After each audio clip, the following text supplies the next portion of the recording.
Master, तुम इन छोटे छोटे बच्चों में तुम क्यों बैठे हो? मैडम जी ये चश्मा मियाँ खलीफा के का हो ना, तभी तो मैडम जी ये गधा के मिस्टर आई बैल सब के बच्चा बोला था। मैडम जी हम पढ़ेंगे आपकी कक्षा में। देखिए मैडम जी अब हमारे कुछ मत कहिए, काहे कि तोहरे स्टूडेंट तोरा के मियाँ खलीफा समझे था। क्या मने के एडमिशन लेने आए हैं। अच्छा तो ये बात बा, तो आपका नाम बताइए। लाल बाबू। तब तक तू अपने आप के लाल बाबू ना ला बाबू बोली थो।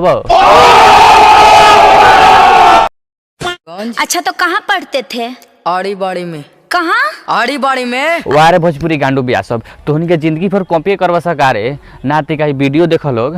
पढ़ाई करता है कौन सा स्कूल में? आड़ी बाड़ी में। कौन सा स्कूल में? आड़ी बाड़ी में। यह कारण हो से तोहनी के सिंगर ना गांडू ब्यास बड़ा लोगन।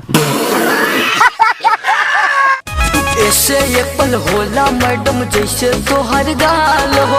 हमारे में तेरे बाप को मत सिखा। 20 से बल्ब झेलू मैडम जैसे फुटबॉल। 20 से बल्ब झेलू जैसे बड़का फुटबॉल रे। भाई लोगों का मतलब का बारे भी देख ले, लेकिन साला एक बार भी हमरा ना समझ में आइल हो। साला सबके पास दिमाग थोड़ी ना होले, जोन मन में आई तोने साला सब पक देवले। क्यूट लगेलू मैडम करिया करिया साड़ी में। मैडम जी सी से क्यूट तो लगे तारी, लेकिन तू का लगे तारा? Good question. सी से चूतिया।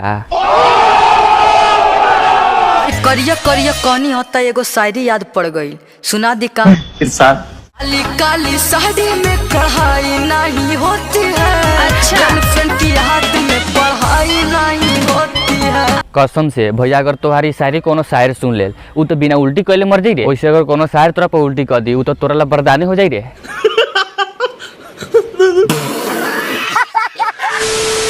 ये मैडम ग्लूकोज परपोज हाइपोज हाउपोज हम सब जानते हैं। देखी ग्लूकोज परपोज तो ठीक बा, लेकिन हाई पोज हाउ पोज का रे?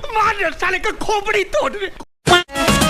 इससे इसको टेंशन नहीं के पापा बड़ी अकबारी में। अबे भोसड़ी के तू तो कैसे कुछ का टेंशन नहीं के भी बोल सकत रहे है, लेकिन ना भाई लोग ई तो भोजपुरी नु है, जे मन में उहे साला से बोली। ई साला भोजपुरी वाला से जब हगी तब मुँहे से हगी सब। खत्म। Bye bye Tata.